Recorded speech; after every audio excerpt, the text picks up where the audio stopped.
Hi everyone, Comic Reviewer here, and this time reviewing on Superman Adventures issue number 3. Now, as you know, Superman Adventures does follow the TV show, but most of these are sort of like filler from the TV show. The cover we have is Brainiac trapping Superman into some orb, where Superman's like, no! So let's get on the story. It starts off how Superman and Professor Hamilton are looking at one of the orbs Brainiac had, and Superman is like, I see Kryptonian exploding fragments, pieces heading in towards space.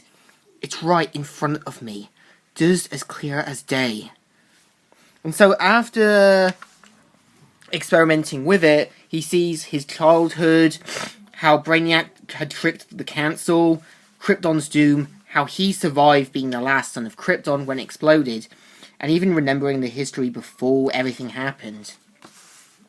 Now, at the same time, Superman is looking at the telescope saying, there, do you see it? Yes.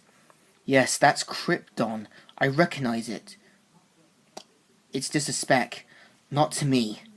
Good. God, it took us weeks just to confirm that this was a planet.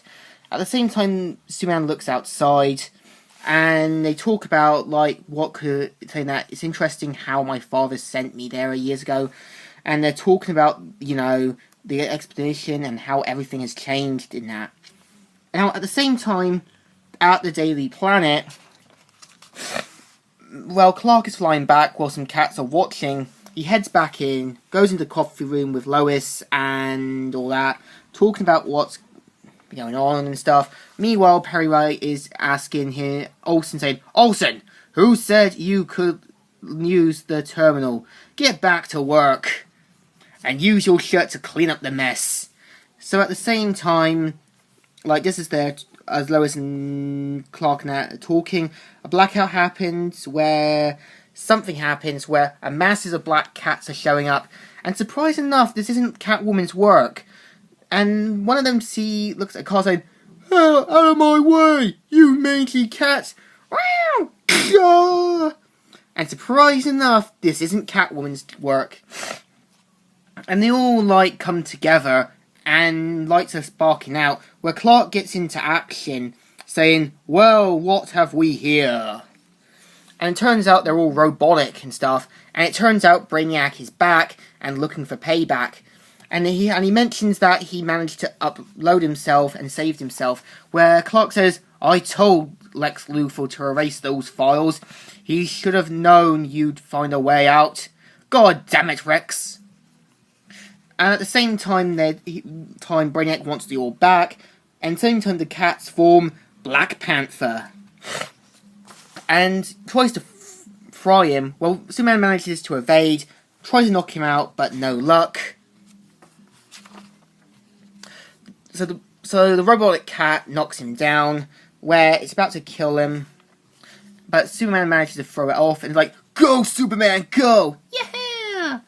At the same time, about to take him down, Superman picks it up by the tail, flings it around like some sort of rope or so, knocks it down, smashes it, and Lois, being an idiot, says to Brainiac, any comments?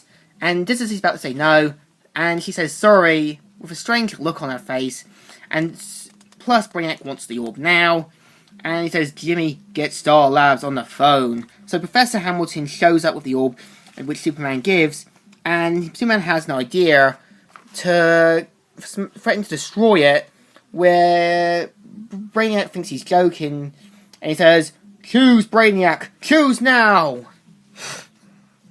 And so he's desperate and decides to be given, and surrender to be given the orb, and plugs in some sort of device where he's given the orb, but he manages to trick him by shutting him down and destroys him. And so Superman leaves saying, never again. At the same time, Professor Hamilton and Superman have sent the orb into space, where he says, at least their memories live on in the orb, as in you. And Superman's just happy that something of history is just going to be out there in space, and it has Hamilton walking off as Superman's just looking into space. Now, the issue feels pretty good in my opinion, because it's kind of like a filler after Brainiac's first appearance, and we're introduced to the whole orb story. It's mostly filler, and it's good filler. It's kind of like Jackie Chan Adventures, because there were good fillers in there, and it took a break from the whole magic stuff, and the comics take a break from the whole serious story acts. So in general, thumbs up. Comic Reviewer here, signing out.